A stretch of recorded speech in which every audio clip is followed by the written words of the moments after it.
Welcome back, all of you wonderful people, to episode 9 of the Hostile Lands. We have a brand new update that has just dropped. This is my first little dive into it. I'm excited. We're going to be making our way down to what was previously the bottom of the world and below it, so that we can start mapping out and navigating where's going to be the best level for us to start doing our new mining for diamonds. Here we are down on negative 55 on the Y coordinate, down at the very bottom of the newly generated world. What a phenomenal thing. I never thought that this would ever be possible in Minecraft, and it has truly changed the game forever. Mining will be never the same as what we've been so used to and so accustomed to for so many years, and the simplistic form of going to one location and finding everything you need has been done away with. Things are very scattered, and it's looking like you're going to be needing to do a lot more specific hunting to try and find what you're looking for. So here we are mapping out exactly what we want to be doing for this new generated terrain, and I've actually decided to space it out by 3 instead of 2, trying something new to find better clusters of ores instead of rediscovering. And then I'm going to be going down to negative 59 and doing a little bit of mining down here as well, running a mini experiment, if you will, to see after 500 blocks which level will actually provide me the most diamonds. Since one is above lava lake generation and one is below it, one will significantly be easier to mine at, so it will just have to come down to the raw numbers, which is going to be our new location for mining. All right, after a very short little burst of mining, maybe only 150 blocks or so, we've already stumbled into diamonds on negative 55, which for me is a very good sign, as I am crossing my fingers and hoping that this level will yield plenty of diamonds for our needs, since it is indeed above the lava lake generation, which will make for much easier mining sessions and far less stressful than having to fight off the lava and constantly removing it as you make a little bit of progress at a time. So we're going to finish this up, go the rest of the 500 blocks out, and then we're going to go down to negative 59 and hope and pray that that is not a far superior area to be doing our mining on. So let's go ahead and finish this experiment and see what we can do. Well, not quite what I was hoping. I have gone an even shorter distance in mining down here on negative 59, and let me go ahead and show you what we already found. Maybe 50 blocks in, we have found diamonds, and there's a cluster here and a separate cluster here, so not looking too good for what I was hoping. But let's just see how many there actually are here. Yeah, this is down right on the top of the new Bedrock generation. So let me go ahead and get all these. This is not looking good for what I was hoping at all, because that didn't take very long, significantly less time than it took to find diamonds on level 55. But I guess we will have to wait and see, since I still have about 400 blocks to mine down here. So let's hope that this was maybe a fluke and that we are going to find at least close to the same amount of diamonds, so I can feel more comfortable going ahead and mining on the safer level, just so I can have those long, lengthy, mindless mining sessions without having to have too much stress involved. Alright, the mining for that experiment has been completed. Now it is time to tally up the results, and we're going to fortune 3 the different set of clusters, which I kept separate, and see which level yielded the most diamonds. So this is going to be the diamonds for negative 55. Let's see just how many we can get from this cluster after we fortune them, and it's looking like 45 diamonds from the first one. Alright, and now for our level negative 59 diamonds, we had the exact same amount as well. Both different tests yielded me 23 diamond ore blocks from either level. So kind of a big waste of time. Didn't really learn a whole lot. This could have been a fluke. It could be a sign that maybe it's just equal distribution. Really didn't learn much from this other than the fact that level -59 has an insane amount of lava, at least where I was mining, making it, for me, not very worth it, because when I fortuned it, yes, I did get 3 more diamonds than from the other set, but that was just luck on my fortune. So for me, I'm gonna have to say -55 is definitely where we're gonna be setting up our new mine shaft for the ease of access and the limited lava that you have to deal with. For me, much better.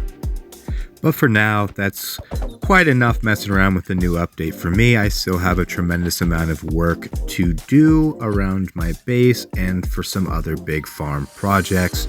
So we'll have to set aside some time to go do some exploring later to check out the new biomes and some of the other new features. For today, I'm back out here in the desert where I designated a spot to become my industrial district. I had mentioned that I had some big plans for the area, and that's what it is.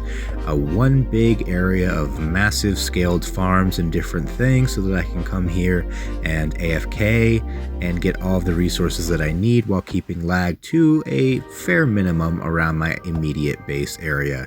So this is the border I've marked out so far, a big huge square, and now it's time to go ahead and start digging.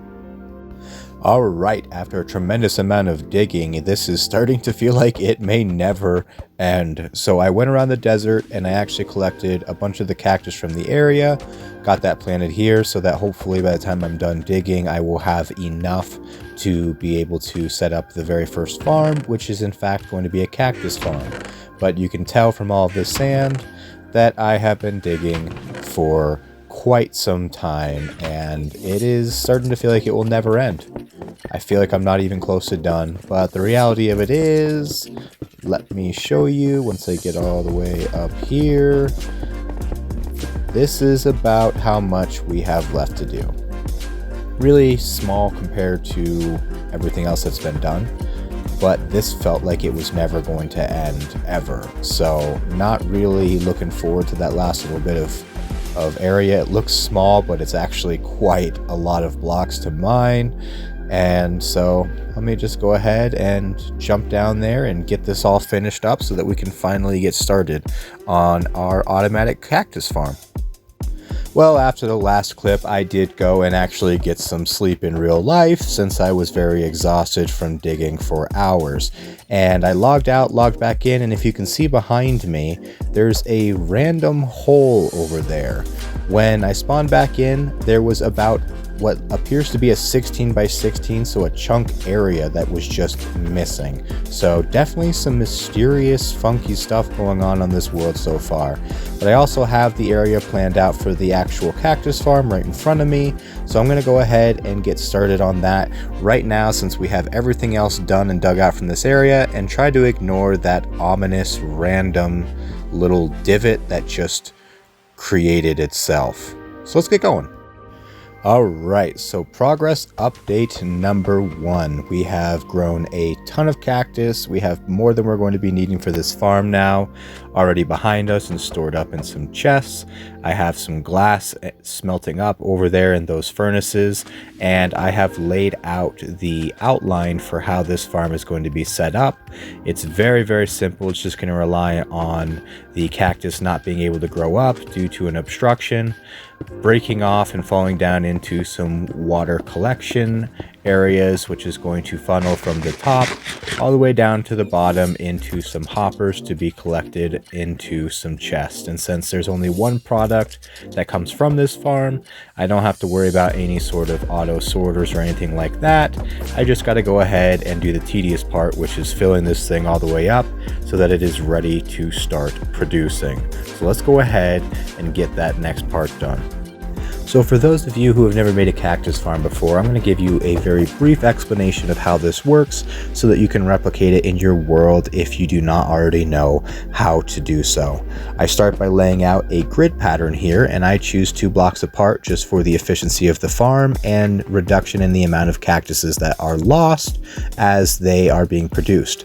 Then you put an iron bar, glass pane, half slab, any number of blocks directly 1 block above what would be your seed cactus, which is going to allow the cactus to think it can grow. It will attempt to grow, and it will immediately recognize that it is adjacent to a block, and it will break the second cactus off. That will then fall down into one of the water streams below and get swept up into the hopper array so that I can collect all of the cactus. All right, that is finally completed. The automatic cactus farm is fully up and running and is currently producing all of the cacti I will ever need. It is a fantastic setup. It is not super fast, just a warning in advance. Cactus grows pretty slow, so it will take some time. The more cactus you have, the better it will produce for you. But let me show you what we got. I really like the way that this is looking.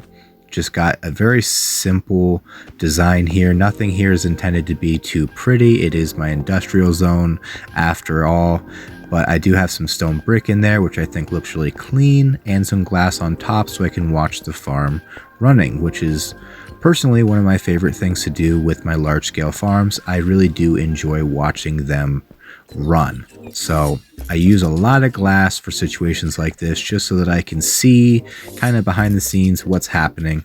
But the water's all in, it's funneling it down into the hoppers at the bottom, which brings it down into this little collection setup down here. Really nothing too fancy, doesn't need to be, not really seen, but while getting the farm up and running, I got almost a stack of cactus, so not too bad since I haven't even done any AFKing. All I did was actually build the farm, and it's been producing pretty well for me so far. So now we can actually call this project done and dusted, and there's really nothing left to do but to do some AFKing over here and think about what I'm going to be doing with all this sand. I don't have any shulker boxes, so moving this is going to be a humongous pain. Maybe I will put that off for a while. But for now, this is where I'm going to be ending the episode. I love you all to pieces. Love seeing you guys stopping by. If you're enjoying the videos, please do keep on liking and subscribing and commenting down below. I love interacting with you guys. You guys really have made this whole thing worthwhile. Do have to figure out the mystery of that chunk that's starting to disappear. But other than that, we do have some plans for the very next episode to be putting a brand new large-scale farm right next to this cactus farm. So I cannot wait to see you guys in the next episode, and until then, goodbye.